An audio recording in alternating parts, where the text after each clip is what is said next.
আসসালামু আলাইকুম রহমতুল্লাহ বারাকাতু। বন্ধুরা, এই যে আপনারা দেখতে পাচ্ছেন, আসলে দেখেন, মানে কি বলবো, বলার মতো কোনো ভাষা নাই। মানুষ চাইলেই অনেক কিছু পরিবর্তন করতে পারে। যেমন দেখতে পাচ্ছেন রাস্তা কতটা ক্লিয়ার। ঈদের আগের দিন আমি বাড়িতে আসতেছি, গাজীপুর চৌরাস্তা থেকে বালুকা, মানে এত যানজট মুক্ত রাস্তা এর আগে ঈদ ছাড়া দেখতে পারি নাই। কিন্তু দেখেন কি একটা সিস্টেম, শুধু মানুষের চেষ্টা। মানুষ ইচ্ছা করলে অনেক কিছুই পারে। আগামী পিছনের 15 বছরের ভিতরে মনে হয় এরকম ফাঁকা রাস্তা চোখে পড়ে নাই।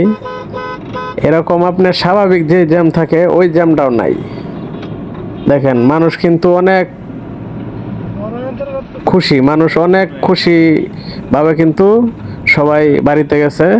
কারো কোনো সমস্যা হয় নাই, কোনো অসুবিধা হয় নাই, একবারে যানজট মুক্ত রাস্তা। এরকম যদি প্রতি বছর এরকম রাস্তা ফাঁকা থাকে, আসলেই অসাধারণ।